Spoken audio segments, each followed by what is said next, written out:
بسم اللہ الرحمن الرحیم۔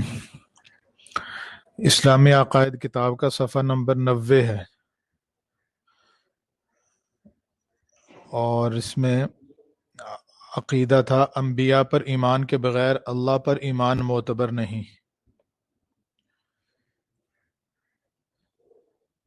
کوئی شخص خدا تعالیٰ پر تو ایمان لائے لیکن پیغمبروں کو علم ہونے کے باوجود نہ مانے، یعنی علم میں بھی آ گیا کہ اللہ نے انبیاء بھیجے، رسول بھیجے، پھر ان پر ایمان نہیں لا رہا، تو خدا تعالیٰ پر اس کا ایمان بھی مقبول اور معتبر نہیں۔ اللہ تعالیٰ نے قرآن پاک میں صاف فرما دیا ہے کہ جو شخص خدا اور اس کے پیغمبروں میں تفریق کرے کہ خدا پر تو ایمان لائے اور اس کی توحید کا قائل ہو مگر رسول کی رسالت کو نہ مانے تو وہ پکا کافر ہے۔ ان الذین یکفرون باللہ ورسلہ ویریدون ان یفرقوا بین اللہ ورسلہ ویقولون نؤمن ببعض ونکفر ببعض ویریدون ان یتخذوا بین ذلک سبیلا اولئک هم الکافرون حقا وَأَعْتَدْنَا لِلْكَافِرِينَ عَذَابًا مُهِينًا، بے شک جو لوگ کفر کرتے ہیں اور اللہ کے ساتھ اور اس کے رسولوں کے ساتھ اور یوں چاہتے ہیں کہ اللہ اور اس کے رسولوں کے درمیان فرق رکھیں اور کہتے ہیں کہ ہم بعضوں پر تو ایمان لاتے ہیں اور بعضوں کے منکر ہیں، اور یوں چاہتے ہیں کہ بین یعنی درمیانی ایک راہ تجویز کریں، ایسے لوگ یقیناً کافر ہیں اور کافروں کے لیے ہم نے اہانت آمیز سزا تیار کر رکھی ہے۔ رسول کے انکار سے اللہ کا انکار لازم ہے، اس لیے کہ جب خدا تعالی نے رسول کی اطاعت اور اس پر ایمان لانے کا حکم دیا اور پھر کسی شخص نے اللہ کے حکم کے بعد رسول کو نہ مانا اور اس کی اطاعت نہ کی تو اللہ کے حکم کو نہ مانا اور اسے انحراف کیا۔ یعنی اللہ تو کہہ رہے ہیں کہ رسولوں پر ایمان لاؤ اور یہ رسولوں پر ایمان نہیں لا رہا تو اللہ کا حکم ہی کا انکار کر رہا ہے۔ عقیدہ، انبیاء علیہ السلام امین ہوتے ہیں، امانت دار ہوتے ہیں۔ انبیاء کرام حق تعالیٰ کے امین ہوتے ہیں، احکام خداوندی کے پہنچانے میں ذرہ برابر کمی نہیں کرتے اور نہ کافروں سے ڈر کر تقیہ کرتے ہیں۔ الذین یبلغون رسالات اللہ ویخشونہ ولا یخشون احدا الا اللہ، انبیاء اللہ کے پیغامات کو لوگوں تک پورا پورا پہنچاتے ہیں اور صرف اللہ تعالیٰ سے ڈرتے ہیں اور سوائے اللہ کے کسی اور سے نہیں ڈرتے۔ یا ایھا الرسول بلغ ما انزل الیک من ربک وان لم تفعل فما بلغت رسالتہ، اے رسول جو کچھ آپ کے رب کی جانب سے آپ پر نازل کیا گیا ہے آپ سب پہنچا دیجئے، اور اگر آپ ایسا نہ کریں گے تو آپ نے اللہ کا ایک پیغام بھی نہیں پہنچایا۔ یعنی بعض لوگوں کا یہ عقیدہ ہے نا کہ تقیہ انبیاء نے کیا یا حضرت علی بھی تقیہ کرتے رہے۔ تقیہ کا مطلب یہ ہے کہ حق بات کو دل میں رکھا اور لوگوں کے سامنے ظاہر نہیں کیا، بہت سی چیزیں چھپا گئے۔ سیدہ عائشہ رضی اللہ تعالیٰ عنہ فرماتے ہیں، بخاری شریف کی حدیث ہے کہ جو تمہیں یہ کہے کہ حضور علیہ الصلوۃ والسلام نے کچھ چیزیں چھپا لی تھیں، نہیں بیان کی، تو یہ سمجھ لو وہ پکا جھوٹا۔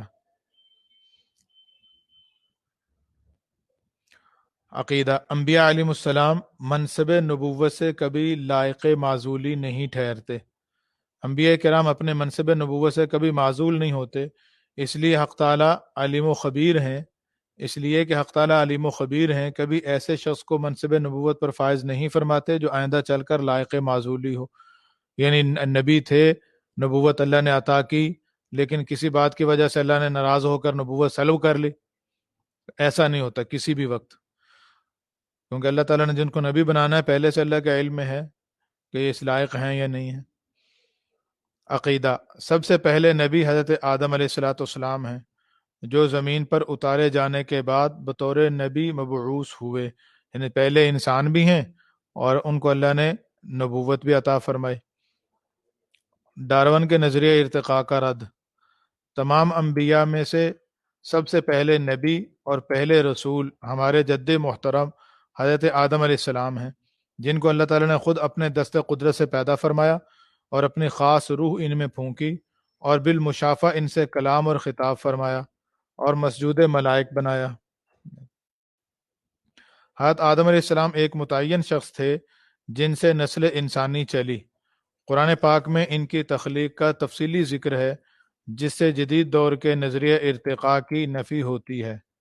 علاوہ ازیں ارتقاء کا رد ان آیتوں میں ہے، یعنی ارتقاء کے رد سے مراد یہ ہے کہ انسان ارتقائی مراحل سے گزرتے ہوئے انسان بنا، یہ نصوص کے خلاف ہے۔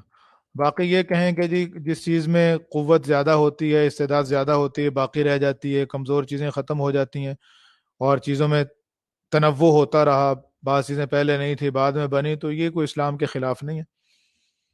انسان کو یہ کہنا کہ یہ پہلے کوئی اور مخلوق تھی اور پھر چلتے چلتے چلتے چلتے انسان بنا، یہ قرآن و حدیث کے خلاف ہے۔ صفحہ نمبر 92۔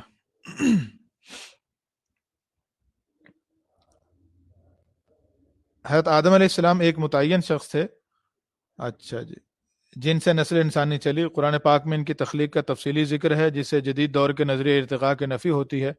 علاوہ ازیں ارتقاء کا رد ان آیتوں میں ہے، ان مثل عیسیٰ عند اللہ کا مثل آدم خلقہ من تراب، بے شک عیسیٰ علیہ السلام کی مثال ہے اللہ کے نزدیک جیسے آدم علیہ السلام کی مثال، بنایا اس کو مٹی سے، یعنی آدم علیہ السلام کو اللہ نے مٹی سے براہ راست بنایا ہے۔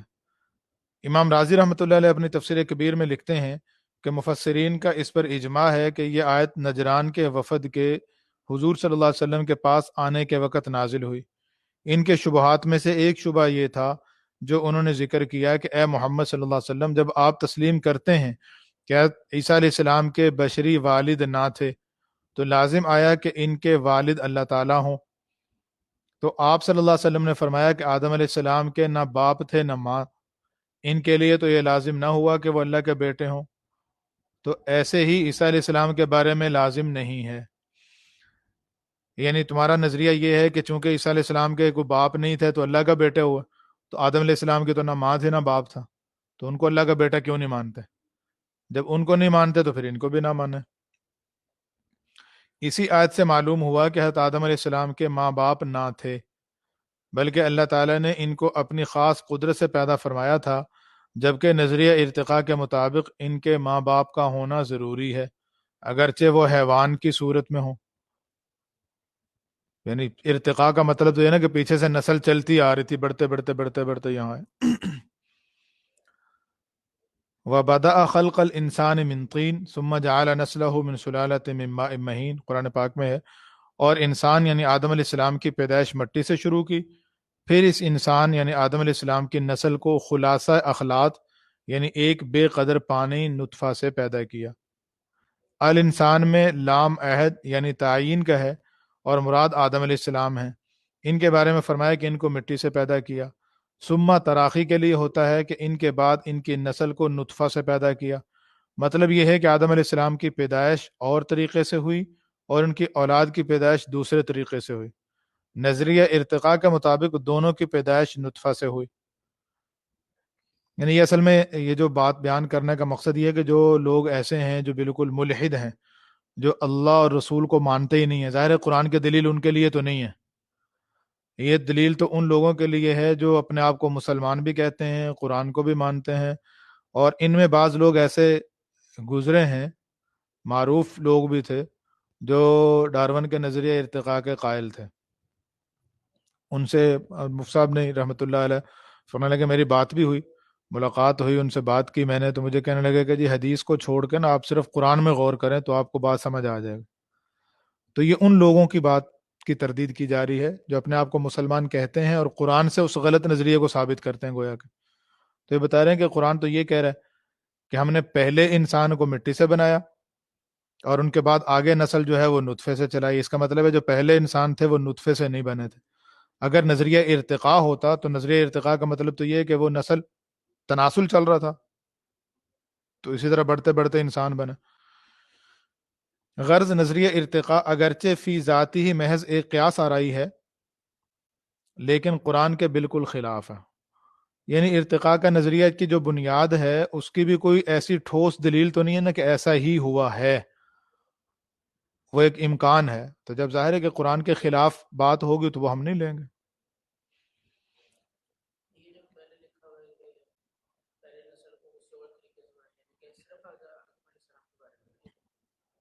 جی جی ایسے ہی ہے، مطلب یہ ہے کہ آدم علیہ السلام کی پیدائش اور طریقے سے ہوئی اور ان کی اولاد کی پیدائش دوسرے طریقے سے ہوئی.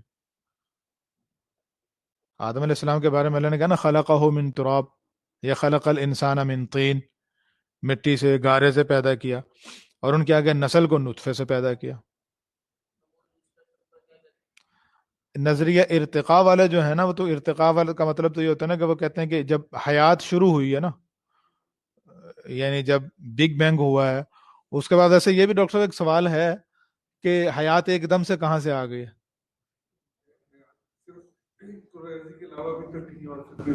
ہاں جی، وہ بھی آئی ہے، تو مطلب اس وقت وہ کہتے ہیں، اس وقت تو کہتے ہیں نا کہ اس وقت کوئی اسپیس نہیں تھی، کوئی انرجی نہیں تھی، کوئی کچھ نہیں تھا، تو لا شے سے ایک دم حیات. ہاں، شے ہو پھر شے سے. اب وہ حیات کیسے ہوئی؟ حیات سے آگے تو چلیں ارتقاء ہو گیا، بڑھتی گئی بڑھتی گئی، لیکن پہلی حیات کیسے آ گئی؟ اتفاق. ہاں، اب ان کو دلیل کی ضرورت نہیں ہے یہاں پہ، اتفاق سے ایسا ہو گیا. تو وہ یہ کہتے ہیں کہ پہلے مطلب ایک ذرہ بے مقدار تھا، پھر وہ بڑا، اس سے مختلف چلتا چلتا چلتے مختلف چیزیں بنتی گئیں اور انسان بھی ایسے ہی بنا.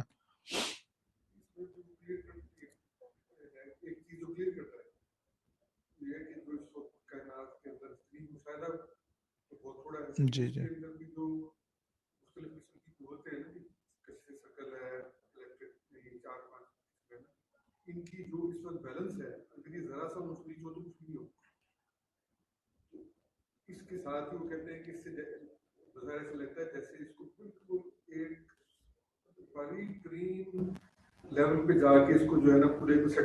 ایک لطیف و خبیر.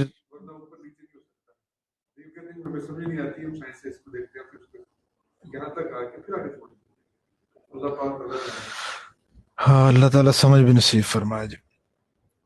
عقیدہ عصمت انبیاء علیہ السلام. تمام انبیاء علیہ السلام خدا کے پاک اور برگزیدہ بندے اور صغیرہ اور کبیرہ گناہ سے معصوم تھے. عصمت کا مطلب ہے معصوم ہونا. معصوم ہونے کا مطلب یہ ہوتا ہے کہ گناہوں سے پاک ہونا. عصمت کا مطلب ہے خلق مانع عن المعصیت غیر ملجئ ای بل یبقى معه الاختیار. یعنی عصمت ایسا خلق اور وصف ہے جو بغیر مجبور کیے معصیت سے روکتا ہے، یعنی اس وصف کے ساتھ اختیار باقی رہتا ہے. عصمت کا مطلب یہ ہے کہ اللہ تعالیٰ ایک اندر صفت ایسی پیدا کر دیتے ہیں کہ جس سے بندہ گناہ سے بچتا ہے، گناہ کے تصور سے بھی کانپتا اور بچتا ہے، لیکن گناہ کرنے کا اختیار رہتا ہے. یہ نہیں کہ قدرت ختم ہو گئی ہے، قدرت ہوتی ہے لیکن اللہ نے ذمہ داری لے لی ہے کہ ان سے کوئی گناہ سرزد ہوگا نہیں. امام ابو منصور ماتریدی رحمہ اللہ فرماتے ہیں العصمت لا تزیل المحنت ای الابتلاء المقتضی لبقاء الاختیار. عصمت سے ابتلاء اور آزمائش زائل نہیں ہو جاتی، لہذا اختیار باقی رہتا ہے. صاحب بدایہ کہتے ہیں کہ امام ابو منصور ماتریدی رحمہ اللہ کے قول کا مطلب یہ ہے کہ عصمت کی وجہ سے نبی اطاعت کرنے پر مجبور اور معصیت کرنے سے عاجز نہیں ہو جاتا، بلکہ عصمت تو اللہ تعالیٰ کا لطف اور اس کی مہربانی ہوتی ہے جو نبی کو بھلے عمل پر ابھارتی ہے اور برے عمل سے روکتی ہے، اور عصمت کا یہ عمل اسی وقت ہو سکتا ہے جب نبی کا اختیار باقی ہو. اس لطف و مہربانی اور خلق معنی کی کیا صورت ہے، اس کو ایک مثال سے سمجھیے. ایک شخص کو کسی سے واقعی انتہائی محبت اور عقیدت ہو تو وہ اپنے محبوب کی مخالفت سے بچتا ہے، بلکہ اس کی مخالفت کے تصور ہی سے کانپتا ہے. اس عاشق اور محب سے مخالفت کا اختیار سلب نہیں ہو گیا، لیکن محبت کی وجہ سے اس میں ایسا وصف پیدا ہو گیا ہے کہ وہ اپنے اختیار کو موافقت میں استعمال کرتا ہے، مخالفت میں نہیں. مثلا والدین ہیں، وہ اپنی اولاد پر ظلم کرنے کا اختیار ہوتا ہے ان کو، یعنی کہ ان میں قدرت نہیں ہوتی، لیکن اولاد سے محبت اتنی ہوتی ہے کہ وہ اولاد ظلم کرے ماں باپ پہ، لیکن ماں باپ اولاد پہ ظلم نہیں کرتے. تو اختیار تو ہوتا ہے لیکن اس اختیار کو استعمال نہیں کرتے، اور استعمال کرنے کی طرف ان کی توجہ بھی نہیں جاتی، خیال بھی نہیں، سوچتے بھی نہیں ایسا کریں گے. اسی طرح انبیاء علیہ السلام میں اللہ تعالیٰ نے وصف عصمت پیدا فرما دیا جس کے اسباب بھی بتمام و کمال ان میں موجود ہوتے ہیں، یعنی کمال معرفت الہیہ اور کمال محبت خدا بندی اور ان کا کامل نمونہ ہونا. یہ وصف اور خلق ان کو خیر کے اختیار کرنے پر ابھارتا ہے اور برے کاموں سے روکتا ہے۔ تو انبیاء علیہ السلام نبوت سے پہلے بھی معصوم ہوتے ہیں، نبوت ملنے کے بعد بھی معصوم ہوتے ہیں۔ عصمت انبیاء کی تائید میں یہ آیات دلیل ہیں۔ قل ان کنتم تحبون اللہ فاتبعونی یحببکم اللہ، آپ کہہ دیجئے کہ اگر تم اللہ سے محبت چاہتے ہو تو میری پیروی کرو، اللہ تم سے محبت کرے گا۔ اس آیت میں رسول اللہ صلی اللہ علیہ وسلم کی ہر بات میں مطلق پیروی کو کہا گیا ہے، کسی خاص معاملہ میں پیروی کو مقید نہیں کیا گیا، جس کا مطلب یہ نکلتا ہے کہ نبی کا ہر عمل نمونہ ہے۔ یہ نہ کہ میری اتباع کرو، یہ نہیں کہا کہ نیک عمل میں کرو برائی میں نہ کرو، کوئی تفصیل نہیں بیان کی، مطلق ہر حال میں میری اتباع کرو۔ تو اس کا مطلب ہے کہ ہر حال میں نبی خیر ہی کی بات کرتے ہیں اور خیر ہی کا عمل کرتے ہیں۔ لقد کان لکم فی رسول اللہ اسوۃ حسنہ، اور تمہارے لیے اللہ کے رسول میں عمدہ نمونہ ہے۔ اس آیت کے مطابق تمام زندگی نمونہ ہوئی، لہذا آپ ہر عمل میں معصوم ہوں گے، کیونکہ اگر کسی ایک بات میں بھی آپ کو معصومیت حاصل نہ ہوتی تو مومنین کو اس سے مستثنا کر دیا جاتا، یعنی کہہ دیا جاتا کہ جی یہ اس بات کے علاوہ آپ باقی چیزوں میں نمونہ ہیں، لیکن اللہ نے فرمایا کہ ہر بات میں نمونہ ہے۔ پھر اللہ تعالیٰ کے ارشاد ہے فَبِهُدَاهُ مُقْتَدِي، یعنی آپ انبیاء کی پیروی کیجئے۔ اس آیت میں بغیر کسی شرط کے پیروی کرنے کا حکم ہوا، لہذا معلوم ہوا کہ دوسرے انبیاء علیہ السلام کو بھی عصمت حاصل ہے، ورنہ مطلقاً ان کی اقتداء کرنے کے حکم کا کچھ مطلب نہ ہوتا۔ جی یہ اصل میں یہ صورت انعام کے اندر آیت ہے، اس میں 18 انبیاء کا اللہ تعالیٰ نے تذکرہ کیا اکٹھے ایک ہی جگہ پہ، اور ان انبیاء کے تذکرے کے بعد اللہ تعالیٰ ارشاد فرما رہے ہیں کہ یہ لوگ تھے جن کو ہم نے ہدایت دی، آپ بھی ان کی ہدایت کی اتباع کریں۔ تو انبیاء کی اتباع کا مطلب یہ ہے، ہم جو سارے انبیاء کی اتباع کرتے ہیں، یہ عقائد کی بات ہے۔ انبیاء کے جو عقائد تھے وہ سیم تھے، ان میں کوئی اختلاف نہیں تھا۔ انبیاء کے جو احکام تھے نبیوں کو، وہ ہر زمانے کے حساب سے مختلف ملے۔ اور جیسے شروع میں آدم علیہ الصلوۃ والسلام پہلے انسان، حضرت اماں حوا ان کی اہلیہ، ان سے آگے اولاد ہوئی، تو اب آگے نسل چلانے کے لیے ظاہر جتنی بھی اولاد تھی وہ آپس میں بہن بھائی تھے، تو بہن سے نکاح کی اجازت دی گئی کیونکہ ضرورت تھی، اور جب وہ ضرورت ختم ہو گئی تو وہ اجازت منسوخ ہو گئی۔ تو بعض ضرورت کی وجہ سے، موقع محل کی وجہ سے احکام میں فرق تھا، پہلے حکم کچھ تھا، بعد میں کچھ اور ہو گیا، پھر کچھ اور ہو گیا، تبدیلی آتی گئی، لیکن عقائد میں کوئی فرق نہیں تھا۔ اب ہم نے جو اعمال میں اتباع کرنی ہے وہ نبی پاک صلی اللہ علیہ وسلم کی ہے، کیونکہ آخری نبی ہیں اور آخری پیغام اللہ کا لے کے آئے ہیں، تو اتباع اعمال، احکام، عقائد، ساری چیزوں میں حضور علیہ الصلوۃ والسلام کی، لیکن آپ علیہ الصلوۃ والسلام کی اطاعت کے اندر ہی باقی انبیاء کی اطاعت بھی ہے۔ عالم الغیب فلا یظہر علی غیبہ احد الا من ارتضی من رسول، غیب کا جاننے والا وہی ہے، سو وہ اپنے غیب پر کسی کو مطلع نہیں کرتا، ہاں مگر اپنے کسی برگزیدہ پیغمبر کو۔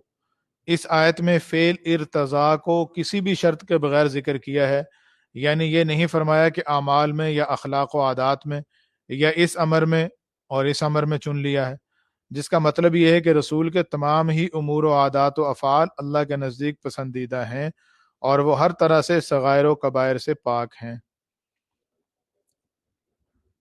عصمت انبیاء کے ثبوت پر اعتراض، بعض آیات سے معلوم ہوتا ہے کہ انبیاء سے غلطی ہوئی، اس کا کیا مطلب ہے؟ قرآن پاک میں بعض آیات ایسی ہیں جن سے معلوم ہوتا ہے کہ عصمت انبیاء کا عقیدہ درست نہیں۔ مثلا حضرت آدم علیہ السلام کے بارے میں سورۃ طٰہٰ میں ہے وَعَصَىٰ آدَمُ رَبَّهُ فَغَوَىٰ، آدم علیہ السلام نے اپنے رب کی نافرمانی کی۔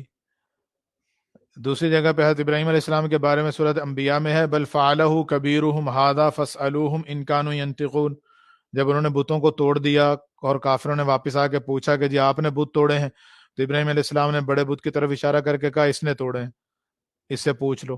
تو اب ظاہر ہے کہ اس نے تو نہیں توڑے تھے نا، اس سے معلوم یہ ہوتا ہے کہ یہ غلط بیانی ہوئی۔ اور اسی طرح موسیٰ علیہ السلام کے بارے میں سورۃ الشعراء میں ہے قال فعلتها اذا وانا من الضالین، نیز وَلَهُمْ عَلَيَّ ذَنْبٌ فَأَخَافُ أَن يَقْتُلُونِ، موسیٰ علیہ الصلوۃ والسلام نے جو وہ بنی اسرائیل کے اور قبطی بندے میں لڑائی ہو رہی تھی اور ان کو چھڑایا، ایک کو مکہ مارا اور وہ مر گیا، تو قتل بھی تو گناہ ہے۔ ان سے معلوم ہوتا ہے کہ انبیاء سے خطا ہوئی۔ اس کا جواب بیان فرما رہے ہیں۔ جواب، یہ واقعات گناہ کے نہیں ہیں۔ اس سے پہلے میں ایک بات اور عرض کر دوں کہ معصیت جس کو ہم گناہ کہتے ہیں، معصیت کسے کہتے ہیں؟ معصیت کا مطلب یہ ہوتا ہے کہ جان بوجھ کر قصدن نافرمانی کرنا۔ بعض اوقات ایسے ہوتا ہے کہ صورت کے اعتبار سے دیکھیں تو وہ گناہ نظر آ رہا ہوتا ہے، لیکن حقیقت کے اعتبار سے وہ گناہ نہیں ہوتا۔ مثلا ایک بندہ رمضان مبارک کے مہینے میں دوپہر کے وقت یہاں نماز پڑھی، اس نے ظہر کی، اور ظہر کے بعد نماز پڑھ کے فلٹر والی جگہ پہ گیا، پانی لگا تھا، وہاں پہ پانی کا گلاس بھرا اور پی لیا۔ گرمی کا روزہ تھا، سب کے سامنے پانی پی رہا وہ دوپہر کے وقت میں، نمازی بھی ہے، یہ بھی نہیں کہ اس نے روزہ بیماری کی وجہ سے نہیں رکھا ہوگا۔ تو اس کی صورت شکل دیکھیں تو یہ معصیت ہے، لیکن وہ بھولا ہوا، بھول کے پی رہا ہے، تو اس کو گناہ ملے گا؟ روزہ بھی نہیں ٹوٹے گا، گناہ بھی نہیں ہوگا۔ تو صورتاً گناہ ہے، حقیقتاً گناہ نہیں ہے۔ اسی طرح انبیاء علیہ الصلوۃ و تسلیمات سے جو اس طرح کے واقعات ہیں، ان کی صورت خطا والی ہے، حقیقت میں وہ خطا نہیں ہے۔ جیسے آپ آدم علیہ الصلوۃ والسلام کے واقعے کو لے لیجئے، کہ انہوں نے آگے تفصیل تو ایسے کتاب میں آ بھی رہی ہے، اللہ تعالیٰ نے ایک درخت کھانے سے منع کیا تھا، ایک پھل کھانے سے منع کیا تھا، آدم علیہ الصلوۃ والسلام نے کھایا۔ اللہ تعالیٰ خود ارشاد فرماتے ہیں فَنَسِیَ آدَمَ وَلَمْ نَجِدْ لَهُ عَزْمًا، آدم علیہ السلام بھول گئے اور انہوں نے پکا ارادہ کر کے نہیں کھایا تھا۔ تو جب بھول ہو جائے بندے کو تو بھول سے تو ویسے گناہ نہیں ہوتا، لیکن بعض اوقات ایسے ہوتا ہے کہ خطا کی وجہ سے جو اس کا اثر ہے وہ مرتب ہو جاتا ہے۔ جیسے بندہ وضو کر رہا تھا روزے کی حالت میں، کلی کرنے لگا، پانی حلق سے نیچے اتر گیا، تو اس کو گناہ تو نہیں ہوگا لیکن روزہ ٹوٹ جائے گا۔ تو آدم علیہ الصلوۃ والسلام نے خطا سے جو پھل کھا لیا، تو پھل کھانے کا گناہ تو نہ ہوا، لیکن اس کا جو اثر تھا وہ تو مرتب ہونا ہی تھا۔ اس کا اثر یہ تھا پھل کا، شیطان نے تو یہ کہا کہ جی اس کا اثر یہ ہے کہ آپ فرشتے بن جائیں گے، ہمیشہ یہاں رہیں گے، اور اصل میں اس کا اثر یہ تھا کہ وہ کھاتے ہی قضاء حاجت ہوتی ہے، بیت الخلاء کی ضرورت پڑتی ہے، اور جنت میں تو یہ نظم ہے ہی نہیں، تو پھر جہاں نظم تھا اللہ نے وہاں بھیج دیا، دنیا میں بھیج دیا، اور اس میں ہزاروں حکمتیں تھیں۔ یہ واقعات گناہ کے نہیں ہیں، بلکہ یا تو سرے سے ان میں کچھ عیب ہی نہیں ہے، یا صرف بھول چوک کے ہیں، یا غلط فہمی کے ہیں، جو بڑے بڑے عقل مندوں کو بھی پیش آ جاتی ہے، اور سوائے خدا تعالیٰ کے کوئی اس سے منزہ اور پاک نہیں ہے۔ کسی مخالف مرضی کام کو موافق مرضی اور موافق مرضی کو مخالف مرضی سمجھ جائیں، اور اس وجہ سے بظاہر خلاف مرضی کام ہو جائے تو ہو جائے، لیکن اس کو گناہ نہیں کہتے، کیونکہ گناہ کے لیے یہ ضروری ہے کہ جان بوجھ کر مخالفت کی جائے، تو یہ جان بوجھ کر تو نہیں ہوتی، بلکہ اس کو لغزش کہتے ہیں۔ لغزش کا مطلب ہوتا ہے نا پھسل جانا، اردو میں ترجمہ ہوتا ہے۔ تو جیسے بندہ پانی میں کیچڑ والی جگہ پہ چل رہا ہو تو بندہ چاہتا نہیں میں گروں، لیکن اس کا پاؤں پھسل جاتا ہے، تو پھسلا اپنے اختیار سے نہیں ہوتا۔ پہلی مثال قصہ یہ تھا کہ شیطان انکار سجدہ کے جرم میں ملعون اور مردود ہو چکا تھا۔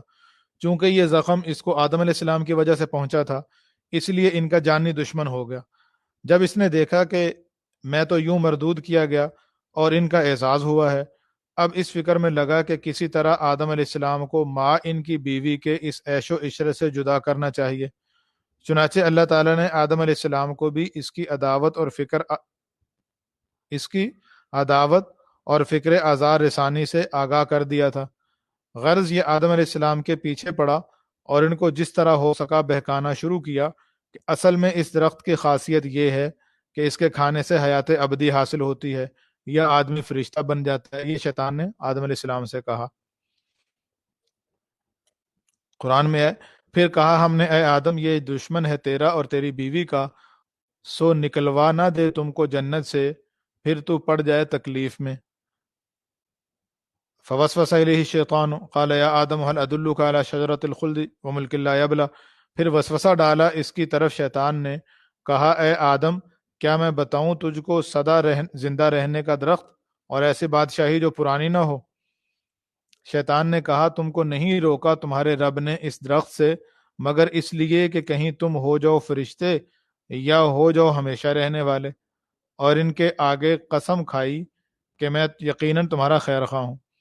مگر جس وقت اللہ تعالیٰ نے تم کو منع کیا تھا، اس وقت تمہاری حالت کے مناسب یہی تھا کہ فرشتہ ہونے یا ہمیشگی کے اسباب کا ارتکاب نہ کیا جائے۔ اس وقت تمہاری استعداد ضعیف تھی، جیسا کہ ضعیف المعدہ کو غذائے قوی سے ممانعت ہوا کرتی ہے، اور اب تمہاری استعداد قوی ہو گئی ہے، اس حالت کے لیے ممانعت بھی نہیں ہے، کیونکہ جب علت نہیں رہی تو رہتی تو معلول بھی نہیں رہا کرتا، جیسے ذوف معدہ دور ہونے کے بعد پھر وہ سابقہ ممانعت باقی نہیں رہتی، اور اس مضمون پر قسمیں کھا گیا۔ تو اس نے قسمیں کھا کے کہا کہ میں خیر خواہ ہوں، اور آپ کو اللہ نے منع اس لیے کیا تھا تو اس وقت معدہ کمزور تھا، اس کا تحمل نہیں ہو سکتا تھا، اور اب تو آپ جنت میں رہ رہے کہ عادی ہو گئے، اب آپ کھا سکتے ہیں۔ چونکہ تعویل بڑی نمکین تھی، ادھر اللہ کی قسمیں کھا گیا، جس کا نام سن کر محبت والے تو گھل ہی جاتے ہیں، اور وہم و گمان میں بھی نہ ہوگا کہ کوئی اس طرح خدا کے نام کی جھوٹی قسمیں کھا سکتا ہے۔ پھر شیطان نے لالچ بھی دیا تو حیات دائمی اور فرشتہ ہونے کا، جو نور علی نور کا مصداق ہوا، اور پھر ممکن ہے کہ اس کو پہچانا بھی نہ ہو، کسی نئی شکل میں ملا ہو۔ غرض حضرت آدم علیہ السلام کے دل میں یہ بات بیٹھ گئی، اور انہوں نے اپنے اجتہاد سے اس بات کو قرین قیاس اور مناسب حال سمجھا کہ اس وقت درخت سے کھانا منع نہیں ہے، اور کھا لیا۔ حقیقت یہ ہے کہ لغزش میں آ جانے کی، یعنی مخالف مرضی کام کو غلط فہمی سے موافق مرضی سمجھ لیا۔ اگر کسی کو خلجان ہو کہ جو خطا تعویل اور اجتہاد سے ہو وہ اس قدر گرفت کے قابل نہیں، یعنی اگر کوئی یہ کہے کہ جی اتنی چھوٹی سی اگر غلطی تھی تو اتنی بڑی سزا کیوں ہوئی، تو اس کا جواب یہ ہے کہ جو شخص بلند درجہ رکھتا ہو اور بہت سمجھدار ہو، اس پر اپنے مرتبے سے کمتر کوئی کام کرنے پر ملامت کی جاتی ہے، اگرچہ وہ کام فی نفسی ہی خوبی والا ہو۔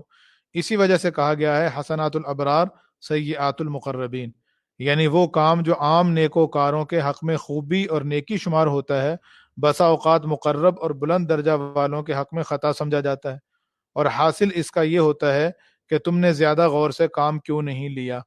جب قصہ یوں ہے تو اللہ تعالیٰ کا قرآن پاک میں یہ ارشاد فرمانا وَعَصَىٰ آدَمُ رَبَّهُ فَغَوَىٰ، اور آدم علیہ السلام سے اپنے رب کا قصور ہو گیا سو غلطی میں پڑ گئے، یعنی خلد اور ہمیشگی کے مقصود کی تحصیل کے بارے میں۔ اس کا مطلب یہ ہے کہ غلط فہمی یا اجتہاد میں خطا اور چوک ہو جانے سے وہ غلطی میں مبتلا ہو گئے اور ان سے قصور ہو گیا۔